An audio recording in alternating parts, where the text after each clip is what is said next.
Okay, hi, welcome back to my YouTube channel. So today we're going to talk about cross-hedging using futures and the minimum variance hedge ratio.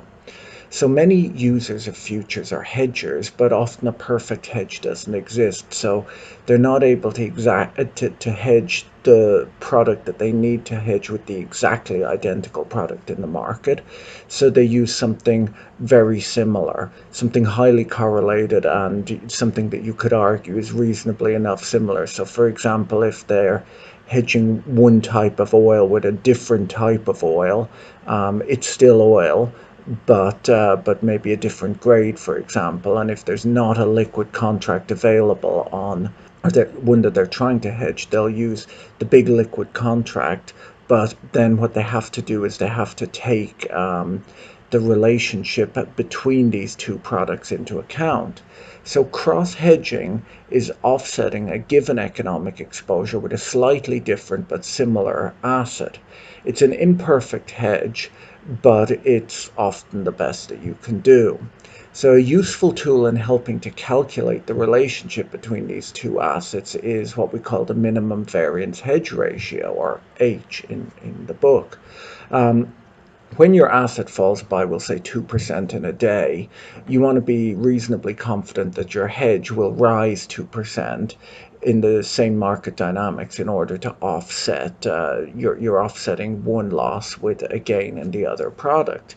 So in our formula, where rho is the correlation between your exposure to a particular asset and the asset that you're actually able to use as a hedge, and sigma is the standard deviation of each asset, we use the formula that you can see on your screen right now in order to calculate the correct relationship. So that's the formula, and that's what we do in order to make sure that we have this minimum variance hedge ratio. Now, beta is a term that we use a lot in market. In England, they say beta. In the United States, they say beta. But it's a term that's used in the market to refer to the way in which an asset's price varies relative to the fluctuations of the overall market.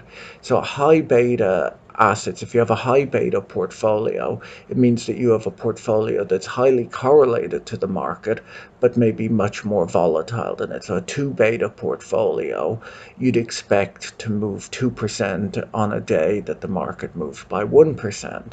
And equally, a low beta portfolio is one that is much less sensitive to market movement, so probably less correlated and also less volatile. So when we're hedging, we'll say, for example, if you're hedging a portfolio using S&P 500 futures, which would be the big liquid equity index futures contract out there, you're going to have to take beta into account. So beta is the covariance of the portfolio to the market over the variance of the market. So it's covariance over variance. And variance is, of course, the standard deviation squared. So you can hedge out the market exposure of a stock portfolio using overall market futures, which are assumed to have a beta of 1, with the following formula, which you can see on your screen right now. And so these two formulas are basically what we use in order to make sure that we have the most accurate hedge. Now, in the real world, these things don't always work that perfectly. You know, the numbers like beta doesn't always hold. In fact, it's not really that great of a calculation, but equally it's sort of the best thing that is available, and so it still usually will make sense to use that when you're hedging a portfolio. So hopefully this has been helpful to you, and all of this stuff is coming from my book, Trading and Pricing Financial Derivatives. There's a link in the description below if you're interested in following along with the book. Have a great day. Talk to you later. Bye.